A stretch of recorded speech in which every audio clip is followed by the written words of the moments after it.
Voilà, donc Catherine Cavaillat, je n'ai Bonjour pas encore Jacques. eu, j'ai pas encore eu le plaisir de vous connaître, mais enfin, apparemment vous me connaissez, Mais oui, bien sûr, vous je vous vois m'observez. chaque année. Voilà, c'est ça. Mais cette fois-ci, c'est la bonne. Exactement. Il y a une occasion, il y a un créneau qui s'offre. Exactement. Et donc, on va faire un peu le tour de vos compétences, hein. Oui, Qu'est-ce que vous mettriez en avant? ma médiumnité pure. Je suis médium et voyante. Oui. Je pratique l'écriture automatique. Mhm. J'ai des messages, des défunts. Et puis, je fais du coaching également. Et je propose des stages d'initiation au pendule. Voilà. Voilà, pour D'accord. développer la médiumnité et l'éveil de la conscience. Voilà, le fait d'être conscient de sa propre conscience. Voilà, voilà mes passions. Voilà, donc le pendule, c'est un moyen d'accéder, de se former à... Tout à fait, c'est un moyen d'ouverture à la médiumnité.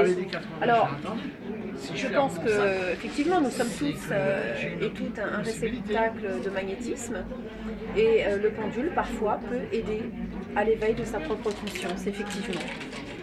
En revanche, je ne pratique pas, moi, de mon côté, je ne pratique pas d'oracle ou de tarot Oui. ou de cartes. Ah voilà, oui, oui, je suis en médiumnité pure. Je fonctionne uniquement à l'aide de mes ressentis, de ce que j'entends, de ce que je ressens, fondamentalement. Et vous pensez peut-être que ça pourrait même vous nuire d'utiliser ces cartes, Absolument pas, mais c'est parce que je n'en ressens pas absolument pas le besoin. Ah d'accord. Voilà, pour moi, ma main file, mes ressentis arrivent. Je ressens des périodes et des dates vibratoires. Alors avec moi, il y a beaucoup de dates. Je donne beaucoup de dates. Ah, ça c'est rare. Oui, j'ai beaucoup de chiffres, beaucoup de dates. Alors vous les obtenez par le pendule? Vous avez Absolument non? pas, absolument Elles pas. vous sont données comme ça, c'est pas. Voilà. Vous mettez pas des dates sur un papier. Exactement, c'est quelque chose que je ressens tout simplement. Le pendule fut à une époque un instrument pour moi de confiance, de confirmation des ressentis que j'avais. Plus besoin désormais de pendule, Non. plus envie. Mais malgré tout, je transmets Voilà. cette envie aux autres. Voilà, je c'est trouve ça. que c'est très intéressant puisque moi, ça m'a énormément aidé. Oui. Et donc, du fait, excusez-moi, là, je commence à avoir chaud du coup. Du fait que cela m'ait aidé moi, j'y vois un instrument de transmission, si vous voulez. C'est un point important que vous dites ça parce qu'effectivement, on peut transmettre aux gens des savoirs que l'on ne pratique plus. Parce qu'on est passé par là, Bien et sûr. maintenant on va ailleurs, mais ça n'empêche pas de répondre à la demande des personnes. Exactement, c'est très important. Oui. La transmission du savoir est très très importante. Oui, mais ça ne vous oblige pas à être bloqué sur ce savoir, pour autant. Non, bien sûr, oui, tout à fait. Moi, ça ne me dérange pas. Je reçois parfois même des médiums. Ça ne me dérange pas, cet échange, cette transmission. C'est toujours important d'apprendre. Quand on n'apprend plus, on n'est plus rien. C'est ce que je me dis toujours. Voilà. C'est joli, oui. Alors comment ça commence la consultation alors? Alors la consultation commence pour moi déjà par le regard. Je ressens beaucoup de choses quand les personnes entrent chez moi. Et puis je ne les jauge pas, mais j'entre, je pénètre, je discute avec leur âme, en fait. Voilà. Oui. C'est toujours des rencontres très importantes. Donc c'est pas besoin d'être verbal, c'est pas. Parfois non, effectivement, je ressens tout de suite. Et alors on commence la consultation par les périodes des dates vibratoires que je ressens de l'enfance. Ah oui. Telle année, telle. Exactement, que vous est-il arrivé à l'âge de 2 ans, à l'âge de 18 ans, à l'âge de 16 ans, etc. C'est impressionnant ça. Donc des périodes importantes pour ces personnes-là. Et ensuite je déroule le fil de leur vie. Parfois les morts viennent ou ne viennent pas. Le fil de leur vie passée ou à venir? Pardon? Leur vie passée ou leur vie à venir? De leur vie à venir. Ah oui, non, parce que... Bien sûr, mais je manque sur le passé. Voilà, c'est ça. J'ai beaucoup besoin de ce passé, voilà. Et puis ensuite, voilà, le déroulement de la consultation. Mais vous savez, je laisse toujours une part à l'aléatoire, à l'inopiné, c'est important. En fait, moi, je pars du... C'est bizarre, hein, parce que je ressens et je suis certaine des choses que j'avance. Mais en fait, j'apprends chaque fois. Et les consultants me donnent autant que je leur donne. C'est un véritable partage. Pourquoi? Parce que j'apprends chaque jour. Oui. Vous savez, moi, je vis selon le principe d'Aristote, je ne sais rien. Et en fait, j'apprends chaque fois. Et j'ai parfois de belles rencontres avec des consultants et des consultantes dont je me souviens. Voilà. Oui. Alors, heureusement, je ne me souviens pas de Tout toutes les histoires, de tout le monde. Et d'ailleurs, souvent, bizarrement, j'ai des périodes et j'ai énormément de dates. En revanche, je n'arrive pas à calculer lorsque je suis en médiumnité. Et lorsque vous êtes parti, j'oublie tout. Oui. J'oublie tout. Et d'ailleurs, c'est très vexant parce que parfois, lorsque j'ai rendez-vous avec un Jean-David ou avec une Mylène, eh bien, lorsque Mylène va entrer chez moi, dans mon cabinet, je vais même parfois oublier son prénom, ce qui peut être vécu comme quelque chose de vexant, voire d'angoissant pour la personne. Mais voilà, c'est comme ça que je pratique. Oui, et finalement, quel genre de... Donc finalement, la personne n'a pas spécialement à parler d'elle-même. Alors, je suis très bavarde. On s'adresse à... Vous êtes bavarde, mais... Je suis très bavarde, au cas où vous ne l'auriez pas compris. Oui. En fait, je suis très bavarde, je suis très volubile, je parle au moins toute seule pendant les 15 premières minutes de la consultation, parce qu'il est important pour moi Tout à fait. d'entourer la personne, d'embrasser l'âme de la personne, et puis souvent, je vais vous dire dans 99% des cas, la personne vient avec ses questions, mais j'ai répondu. Voilà, par avance, oui. Par avance, ça c'est le sacré, le principe sacré de la médiumnité pure, c'est-à-dire ne pas avoir besoin finalement de poser de questions. Oui, d'ailleurs, moi je déconseille toujours, normalement, quand on a parlé, voilà, jamais et ne pas poser de questions, parce que ça... Non, ça c'est pas une bonne chose. Les questions, c'est à la fin. Donc on va faire cette consultation. Et si je n'ai pas évoqué certains sujets qui vous tenaient à cœur, en règle générale, ça n'est pas pour rien. C'est que les choses vont moins avancer de ce côté-là. Et que moi, je n'ai pas eu le ressenti parce que ce n'est pas la vibration, entre guillemets, du moment. Et en fait, j'ai une phrase gimmick qui revient tout le temps dans mes consultations, c'est... Donc déjà, je commence ma consultation en écriture automatique par « Le monde te parle ». Et ensuite, j'ai une phrase qui me vient tout de suite, dans les premiers instants, c'est la date à laquelle la personne va retrouver le sourire. Voilà, c'est une phrase très symbolique qui me dit que les vibrations se régénèrent à partir de cette période. Mais alors, l'écriture, vous nous parlez d'écriture automatique. Est-ce que vous êtes en train de dire que pendant la consultation, vous écrivez ? Toujours. Donc c'est ça, vous parlez, vous écrivez, je parle, j'écris, et après vous lisez ce que vous avez écrit. Oui, tout à fait. Mais pas tout de suite, peut-être. Mais pas tout de suite, parce que en fait ça fuse, et souvent l'écriture automatique me donne d'autres... l'écriture automatique me donne d'autres renseignements, entre guillemets, en tout cas beaucoup plus précis parfois que ceux donnés lors de la communication que j'ai avec la personne. Oui, donc ça se fait dans un deuxième temps. Exactement. Et tiens, qu'est-ce que j'ai écrit ? C'est ça, tout à fait. Et parfois je découvre des petits détails sympathiques.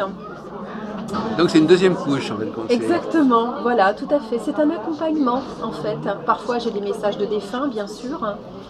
J'ai eu une fois une dame incroyable cette rencontre où cette dame entre avec un monsieur qui entre dans mon cabinet avec elle et qui arrive avec une tête coupée qu'il tient comme ça sous les bras. Oui. Et je lui dis, il y a un homme là qui se tient à ma droite et qui a la tête coupée. Et c'était son premier mari. Elle était veuve lorsqu'elle avait été jeune, d'un mari qui s'était tué en accident de voiture et dont la tête avait été sectionnée en passant sous le camion. Sa voiture avait été broyée par le camion. Ça m'a permis de lui expliquer que son défunt mari n'avait pas souffert, et des messages lui ont été transmis, même des conseils qu'il donnait pour le nouveau mari qu'elle avait. Enfin, c'était très tendre cette conversation. Voilà. Alors ça vient, parfois ça ne vient pas. Alors, dernière question, parce que vous avez des gens à recevoir, pourquoi est-ce qu'on peut connaître l'avenir ? Comment l'avenir est-il déjà écrit, est-il déjà programmé ? Qu'est-ce que vous en pensez, Catherine Cavaillard ? Moi, je pense qu'effectivement, tout est programmé. Voilà. Alors, on nous laisse ça et là quelques choix. Lorsqu'on a la chance de nous laisser ce choix, on est face à ce choix. Donc, on vient vous voir pour savoir une programmation qu'on a peut-être oubliée. Exactement. Et on va être au courant de ce qui est prévu pour nous et qu'on avait soi-même élaboré au départ, mais qui a été, Tout à fait. c'est une amnésie, quoi. Exactement, exactement. Parce que je pense qu'on a en nous notre conscience d'âme qui nous permet de savoir les choses. Alors, Voilà. la question est de savoir si c'est bon de le savoir ou pas. Alors, il y a certaines personnes à qui je dis il est vain de savoir, parce que parfois il m'arrive de rencontrer des gens qui ont un ego, un mental très très fort, et lorsque vous leur dites, eh bien, vous choisirez, je vous donne un exemple, vous choisirez un emploi à Lille et non pas à Marseille, ils choisiront Marseille parce qu'ils auront l'impression, si vous voulez, d'avoir choisi. Voilà. Et là, le mental, l'ego se met en marche. Et donc vous risquez de les induire en erreur finalement, enfin, de les amener à la faute. Parce qu'ils voudront prendre le contre-pied de ce que vous avez dit. Exactement. Ça m'est arrivé. Ça a été très très déstabilisant pour moi. J'ai été 48 heures sonnée comme un boxeur qui se prend un uppercut. La personne s'était expliquée à ce sujet, elle oui, vous l'avait dit, oui, j'irai là-bas parce que vous m'avez dit justement de ne pas y aller. Exactement, oui, non mais ça ne me convenait pas, j'ai fait le choix que je voulais. Ok, super, très bien. Voilà. Donc, alors il y a aussi des gens qui disent, parmi les collègues que j'ai interviewés hier, qui disent qu'on peut se déprogrammer. C'est-à-dire que ce qu'on avait prévu, on en a fait le tour et on demande on va voir quelqu'un qui peut éventuellement reprogrammer, redonner. Quelqu'un va, pour moi, mais je suis extrêmement respectueuse des idées de chacun et de leurs propres expériences. En ce qui me concerne, le déprogrammage, pour moi, n'est qu'une bifurcation déjà programmée. D'accord, oui, c'est vrai. Oui. Voilà. Et puis moi je suis croyante en plus, hein. Donc ça induit, si vous voulez, encore plus de l'idée pour moi que malgré tout il y a quand même une force immanente qui fait qu'il y a quand même une programmation. Et vous aurez beau, si vous voulez vouloir vous déprogrammer, eh bien c'est tout simplement, il était prévu que nous rencontrions. C'est français, j'ai bien accordé. C'est un bon subjonctif, oui. Voilà, il était venu le temps pour nous de se rencontrer et que je vous délivre un message qui tombe pile poil au moment où vous en avez besoin. Par exemple, une dame est venue me voir et je lui ai dit, vous savez, si on s'est rencontrés, c'est uniquement pour que je vous demande de reparler avec votre fils avec lequel vous êtes embrouillé pour des futilités. Et en fait, voilà, elle est repartie en me disant, écoutez, je vais essayer de faire des efforts. Je lui ai dit, oui, je vous en supplie, parce que ça, je l'ai eu en écriture automatique. Je ne l'ai même pas eu en ressenti. On m'a dit, on me fait écrire qu'elle revoit son fils, qu'elle refonde une famille, etc., etc.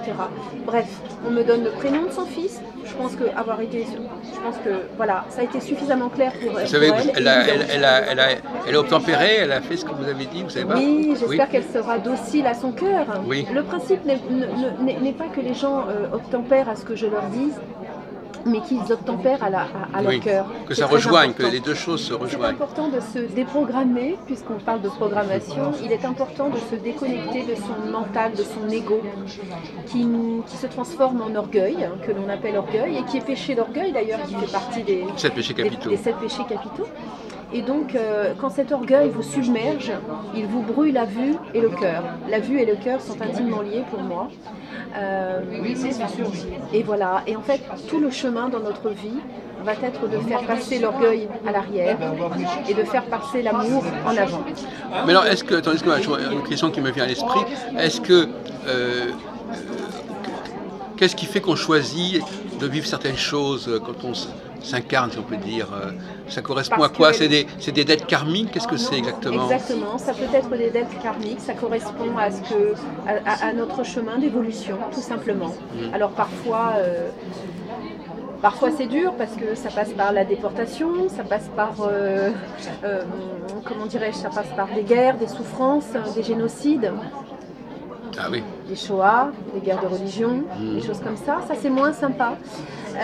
Et puis parfois aussi, ça passe par le fait d'éduquer nos enfants. Moi, j'ai eu cette chance d'éduquer mes enfants. Ça passe par l'amour, de rencontrer quelqu'un que l'on aime. En fait, l'important dans la vie, c'est d'aimer et d'être aimé. C'est le plus important. Alors effectivement, on fait des chemins de traverse parfois, on choisit des choses dures pour nous, parce qu'on n'a pas beaucoup d'estime de soi-même. C'est ce qu'on choisit quand on est. Oui. Exactement, tout à fait. Ah oui, d'accord. Mais cela correspond à un destin que l'on doit vivre et qui nous fera évoluer sur le plan de la conscience. Et il y a aussi des gens qui naissent avec une mission éventuellement. Bien entendu, bien entendu. Attention, la mission n'est pas si vous voulez, il n'y a pas de grandiloquence dans ce que je dis. Ça veut dire que la mission, ça peut être d'être une médium, ça peut être d'être une infirmière, ça peut être de ramasser les poubelles le matin, ça peut être de faire le ménage, ça peut être d'être un grand cardiologue, ça peut être un grand philosophe qui fait avancer le monde des idées. Voilà, la mission, on a tous et toutes une mission à notre échelle, qu'elle soit de nettoyer les carreaux de la patronne pour laquelle on travaille, ou comme le professeur Friedman, de concevoir des bébés éprouvettes pour faire avancer la science. Ou de réformer un savoir. Ou de réformer un savoir, ou faire évoluer la langue française. Oui, c'est ça, c'est une façon de nettoyer aussi. Mais bien sûr, on a chacun sa mission sur Terre, et elle est valable, et elle est digne de respect pour chacun d'entre nous, voilà. Qu'on soit noir, blanc, juif, musulman, chrétien. Voilà, et le principe, c'est de s'aimer les uns les autres. Alors je sais que ça fait un petit peu béni oui ce que je dis, s'aimer les uns les autres. Bisounours, comme on dit. Oui, bisounours, oui, tout à fait, oui. Ça fait un peu cruche, mais peu importe, je l'assume. Merci beaucoup, Catherine Cavaillard.